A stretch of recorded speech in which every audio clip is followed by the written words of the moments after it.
জয় হিন্দ বন্ধুরা, আপনি যে এই ছবিগুলো দেখছেন না, এই ছবিগুলো পাকিস্তান তালিবানের পুরো খেলাটাকে বদলে দিয়েছে।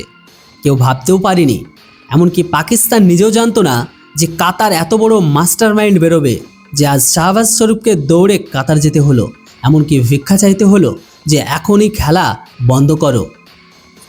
হ্যাঁ বন্ধুরা, কাল পর্যন্ত পাকিস্তান যত হামলা হচ্ছিল সে সব কিছুর জন্য পাকিস্তানি সেনার পাকিস্তান সরকার ভারতকে দায়ী করছিল, ভারতের গোয়েন্দা সংস্থাগুলোকে গালি দিচ্ছিল। কিন্তু এখন যে নতুন তথ্যের ছবি সামনে বেরিয়ে এসেছে না, সেটা দেখার পর জানা গেল যে এখানে ভারত তো অযথা বদনাম, সব কিছুর রচয়িতা তো কাতার।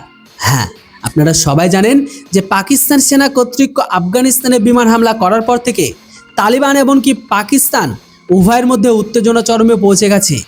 বরং তালিবানি সেনা পাল্টা আঘাতের জন্য নিজেকে প্রস্তুত করছে।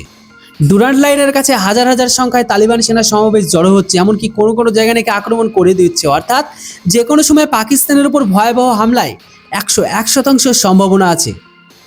তালিবান এই জন্য রেগে আছে, কারণ পাকিস্তান শুধু রমজানের পবিত্র মাসে তালিবানের মাদ্রাসায় বোমাবর্ষণই করেনি, বরং এই হামলায় একই পরিবারের 17 জন মানুষ মারা গেছে, যারা বিশ্বজুড়ে সমালোচনা হচ্ছে। ওইদিকে পাক মিডিয়া এটাকে দাবি করেছে যে পাকিস্তান সেনা এই হামলায় ব্যর্থ প্রমাণিত হয়েছে, কারণ তারা এই হামলায় তেহরিক তালিবানের কোনো বড় কমান্ডারকে মারতে পারেনি, উল্টে নিরাপদ মানুষকেই বেশি মেরে দিয়েছে। এখন তালিবানের পাল্টা হামলার ভয়ে পাকিস্তান ঘাবড়ে আছে, এবং এরই মধ্যে উজির আজম শাহবাজ শরীফ হঠাৎ করে কাতারে পালিয়ে গেছেন, যা আরও শকিং ব্যাপার। এখন শাহবাজ কাতারে পালানোর পেছনে বড় কারণ জানা যাচ্ছে। আসলে বন্ধুরা, পাকিস্তানি সেনার পুরো সন্দেহ আছে যে কাতার পর্দার আড়াল থেকে টিডিপিকে সাপোর্ট করছে এবং পাকিস্তানে হামলা করাচ্ছে। আর এই মুহূর্তেও তালিবান কাতারের ইশারায় অপেক্ষা করছে যে কখন তাকে পাকিস্তানের উপর হামলা করতে হবে।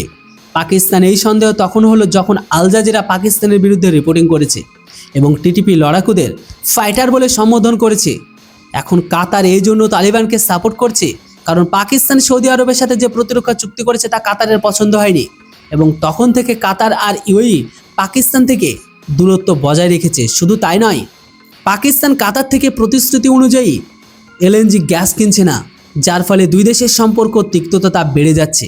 তাই কাতারকে শান্ত করার জন্য এখন শাহবাজ শরীফ 2 দিনে কাতার সফরে গেছেন, এমনকি কাতারে প্রিন্স আমির আল থানির সাথে দেখা করে তালিবানকে থামানোর চেষ্টা করবেন। এখন শাহবাজ কাতারে এই জন্য পালিয়েছে কারণ তালিবানের কাতারে কূটনৈতিক কার্যালয় আছে, এমনকি তালিবান কাতারের কথা শোনে, এবং এর আগেও কাতার তালিবান পাকিস্তানের মধ্যে মধ্যস্থতা করিয়েছিল। কিন্তু যদিও ভারত এখানে হস্তক্ষেপ করে, তবেও তালিবান পাকিস্তানের উপর হামলা করেই ছাড়বে, কারণ এই মুহূর্তে তালিবান ফিনান্সিয়ালি আর্থিক সাহায্য যদি কেউ করে থাকে তবে সেটা হচ্ছে ভারত। তাই পাকিস্তানের ভয় এটাও যে কাতারকে মানিয়ে নিল ভারতকে কিভাবে আটকাবে, কারণ ভারত পাকিস্তানি এয়ার স্ট্রাইকের আগেই নিন্দা জানিয়েছে, এবং পাকিস্তানের হাজার বলা সত্ত্বেও কাতারের এত সাহস হয়নি যে সে ভারতকে সিন্ধু জল চুক্তি পুনরায় কার্যকর করার জন্য রাজি করাতে পারে। এখন দেখা যাক যে তালিবান কার কথা শোনে, কাতার না ভারতের। হামলা হলে বুঝতে যাবেন যে ভারতের কথা শুনেছে, আর না হলে কাতারের কথা শুনেছে। এখন আমাদের শুধু হামলার অপেক্ষা করতে হবে। যেটা হোক বন্ধুরা, পুরো খবরটি শুনে আর ইনফরমেশনে আপনাদের যদি ভালো লেগে থাকে তাহলে অবশ্যই চ্যানেলটিকে সাবস্ক্রাইব করুন। Thanks for watching. জয় হিন্দ, বন্দে মাতরম।